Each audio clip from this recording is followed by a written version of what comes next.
Morning guys, back with another one of these videos. This time we're going to talk about Hinge progression stuff, since we did some basic squat assessment stuff on progressions, regressions. We're going to do the same for a hinge. Hinge is just another, most people will know the deadlift, fairly common hinge. However, it's just a semantics issue of that all deadlifts are hinges, but not all hinges are deadlifts. So we just call it a hinge because it's a more accurate term for what it is. It is a hinge of the hip where you have two solid pieces and one moving part. So, as with last time, we're gonna first address specificity of, do they really need to be doing hinges? Probably yes, is like one of the basic movements. How far do you need to progress that, however, is the real question. Does everybody need to conventional or sumo deadlift from the floor with a bar? No. Competitive powerlifters? Yes. Stepping backwards from that as our last kind of progression into the lift, we're talking trap bar deadlifts. RDLs are probably the most common ones, especially for people with any kind of physique goal, or just the classic look better naked stuff that everyone in PT seems to want, or anyone who takes PT seems to want. It allows you to develop the hamstrings, but also kind of takes away the main problem with deadlifting, which is having to pick something up cold, and the ability to generate and maintain position as well as tension without any kind of frame of reference, or very little compared to squat and bench, i.e. when you unrack a squat, you can kind of feel how heavy it is, and you also have an opportunity to brace under the weight before you take the full weight on your shoulders. With the deadlift, you just have to kind of pick it up. Once you start, you're going, and that's it. You just have to deal with what happens, and that's it. Which can prove problematic for some people, and it's also obviously quite risky. So yeah, RDLs, body weight, good morning, hands on head, just to simulate any kind of, to generate some thoracic extension and stuff. And supine leg lift is the super basic one. Again, that's just our, well, it can be passive or active depending on again, the person. You can do it passive or actively, and essentially see how people move. Generally what you're going to find is loads of people are fairly rigid in their hip and will probably generate any kind of hinging from kind of low T-spine. They'll just round over. So they'll go for instead of a hip hinge, they will go for a spine bend and try and lean over that way to get stuff, rather than just sitting back into their hip and lowering that way. Another thing to consider is injuries. Again, if anyone has any back issues, hip issues, they may struggle. You may have to regress severely. However, it is one of the very foundation movements. It is literally what you need. You have to essentially be able to teach people to hinge, because they need to hinge. That's how you get shit done. Otherwise, you will end up probably injured, because you will compensate around mild pain and just jack yourself up trying to pick something stupid up off the floor, trying to pick something up trying to pick up, I don't know, if you drop a pen. Stuff like that. Having been severely injured, I know it's kind of bad, but you can get over it and just get back into the groove. So that's what we're gonna do. First up, supine leg lift. Again, super basic. A lot of these drills, you will notice, start with us lying on the floor. Again, if a general rule of thumb of, if you want somebody to do something, give them the most physical support possible, and that's generally done with the floor, because they have literally all points of contact pretty much. So they have nothing to stabilize except what you're trying to get them to do. Last time with the pelvic tilt, same kind of shit. And we're going to be doing some more pelvic tilting today. Fun. Cool. Supine leg lift. So starting quite like we did with the squat assessment, we're going to start support on the floor. Again, first thing to do before we do pretty much anything with regards to this is make sure people can flatten out against the floor. You'll have probably seen this done a bunch of times. It's essentially trying to maintain pelvic neutrality, or spine neutrality, with pelvic tilt against the floor. So if you lie down on the floor, if you lie with your feet straight out, you're going to be in slight extension, because by having your hips in neutral / mild extension, it's going to pull the front of your pelvis up a bit. Easy way to correct this, pick the feet up so they are flat on the floor. That should help, and then all you do is kind of lightly tilt the pelvis up. It's like you're trying to lift your waistband of your trousers up, and that should completely decrease any space in your low back. Essentially, if you can fit your hand under here whilst lying down, that's bad. So you want to squeeze yourself down so that doesn't happen. From there, what we're doing is straightening one leg out to start with, keep one planted again, just to help maintain that pelvic neutral if they need it. We're going to progress to 2, and then we are going to flex at the quad really, really hard, pull your toes back towards your knee, and then try and lift your leg straight at the knee as high as you can. So this would be my active hip range. And then we're obviously going to do the other one. Look for any discrepancy. Again, that could help identify any potential issues. If someone's lacking like 40 degrees or some shit in like one leg and not the other, probable issue. Pick it up. So if people can get kind of pretty much their sole pointed at the top of the ceiling, probably pretty good in terms of active hip range. Another way to progress this, and again, this is pretty good core work ideas, is maintaining this kind of neutral spine on the floor, whilst also extending out. So, progressing that from one leg on the floor, or one leg flat planted, having one leg raising up, it's pretty good. If they can, you can challenge it further by keeping one leg fully extended and then using the other one to lift, all whilst maintaining that neutral low back on the floor. Again, either have them check it themselves by putting their hand there, or if you run into some horrendous person that has like shoulder issues as well, so like they can't like internally rotate that much, you do it, or use a cue.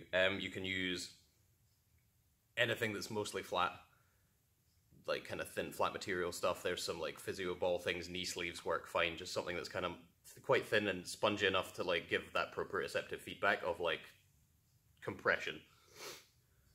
Next thing up is good morning with their hands on their head. So again, if they are completely competent, or you, if you're doing this for your own training, if you can do that without losing that connection of your low back to the floor and get a decent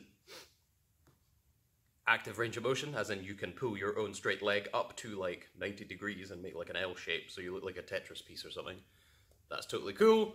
Next thing up, we'll be translating that into standing.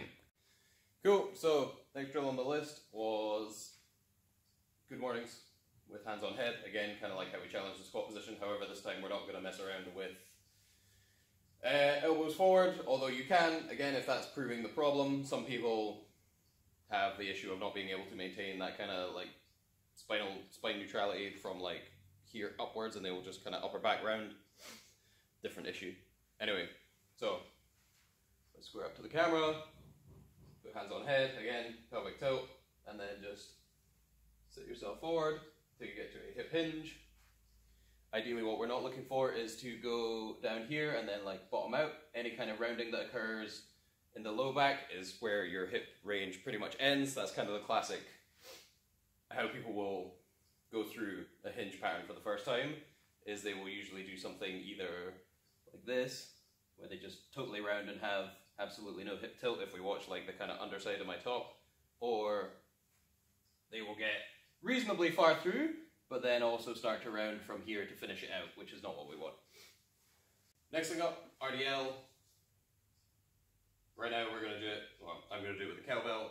The key thing with this is that you let them take it from top down rather than picking it up off the floor, or if you're going to pick it up off the floor like I'm going to do with the kettlebell, ideally you essentially don't have them enforce the hinge pattern, so let them kind of squat it up, because it will maintain, like it's much easier to maintain a full neutral spine if you know what you're doing in terms of like keeping upright, squat down, pick up, but then from the top down begin to hinge. So if you have to have people pick it up off the floor, ideally do it that way, or you can set it up so they take it off of something and then have all the tension at the top and then hinge over, or you can set it up like outside a rack, inside a rack. Again, you can go from the J-hooks and then down to a set pin for limiting their hip range. Again, there's tons of options to do stuff with. However, next thing up, RDL. So if you're picking it up off the floor, again, it's worth noting that if you use a dumbbell or kettlebell first, it kind of takes away the whole issue that a lot of people have with the bar, in that the bar will have to be in front of you at all points. Whereas a dumbbell or kettlebell, you can kind of straddle, which puts it a lot closer to your center of balance, which makes it a lot easier in terms of leverage to pick up. That's kind of why trap bar deadlifts and stuff are much easier compared to regular straight bar deadlift. So pick it up, again, brace abs, brace glutes, and then shift back, lower it down, pick it up, lower it down, pick it up. Again, don't have to touch the floor all the time. We want to just limit it by workable hip range. You can set a box, pins, something, just anything to dictate the range that yourself or the person should be working through, so that you know that your spine's going to remain neutral and you're not going to get that last bit of rounding just to reach the floor, because again, it's essentially pointless to do because you'll just hurt yourself. So next thing up, trap bar deadlift. Again, this isn't a super common option in terms of the availability of these bits of kit. It's just a bit of a caveat that if you have this, pretty much all anyone ever needs is trap bar or some kind of dumbbell work. Like, unless you are a competitive powerlifter, you do not need to straight bar deadlift, and it was probably advised that they do not, because of all the issues that can occur.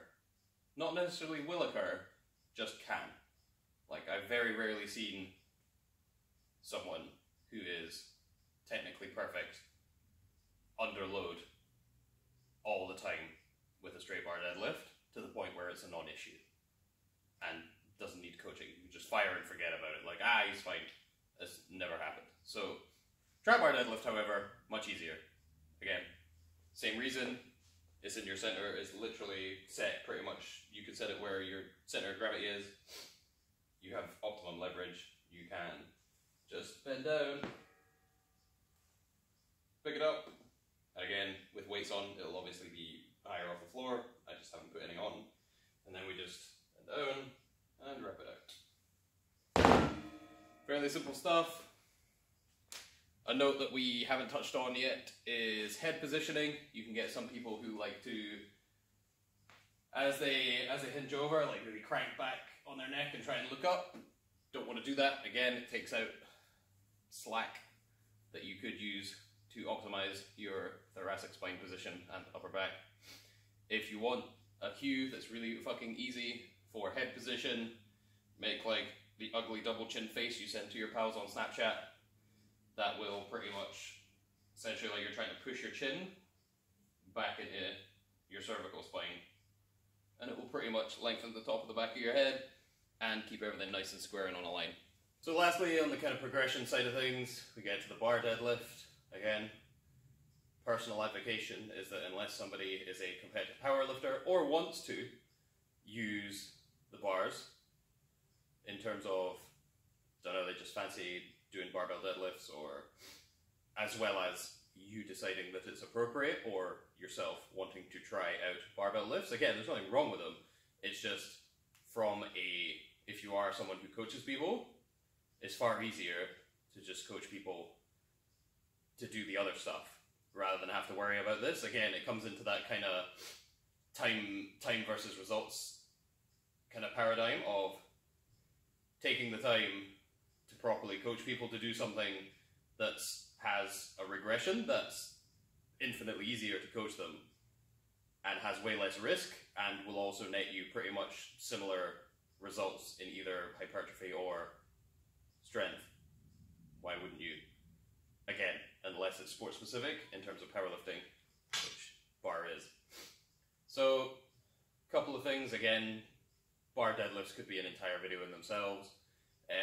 One coaching point I find that really helps, again, we mentioned earlier that tension can be an issue of having to generate not only good positioning, but also the tension to keep everything solid when you break the floor and not lose any tension, which would probably then compromise position. Again, the classic is not having enough tension and not taking the slack out the bar. You've probably heard that a million times too. And then when they go to lift up, hips come first, and then you lose position and then have to kind of question mark it all the way up. A drill I quite like is, and this works both conventional and sumo, Again, if you're not sure which shoe should be pulling, do the hip scour thing we did on the squat assessment video, i.e. like a passive hip thing of like how comfy is hip flexion versus how comfy is like abducted hip flexion. If you have a ton of room outside and it doesn't feel like grindy horrible shit in the middle, or if it does feel like grindy horrible shit in the middle, you should probably pull sumo because your hips just seem comfier abducted. Who knew? So, one thing, drill I really like, and again, there's a whole separate video that we could do on this, is if you get them to pick it up as best they can with ideal form, for, again, this drill is for tension practicing anyway, or like getting people a feel for how tight they should be before it breaks the floor. Because again, it's quite hard to teach people quite how uncomfortable the bottom position of a deadlift kind of should be, because they have to put themselves in it. It's not like a squat where they just go down and the weight is kind of taking you there and then you stand back up again. So is that they pick it up as best they can, and then what they do is tension up and lower it as if they're trying to put it on top of an egg or put it on top of glass. Essentially you want like the barest minimum of touches. So they lower it down, lower it down, lower it down until it just about touches the floor. And that kind of tension, and usually the position too, because again, they're going to try and creak, creak, creak, creak, creak, creak, creak with like the barest of movements, is probably their ideal start position. Like 8 times out of 10 probably, that's usually where people will be best starting from. And it also helps them get a feel for tension. So hopefully that helps. Again, we'll be doing another one of these videos on some horizontal push variants. Again, bench, push-ups, cool stuff like that. So, see you guys in the next one. Leave any dank memes or comments below.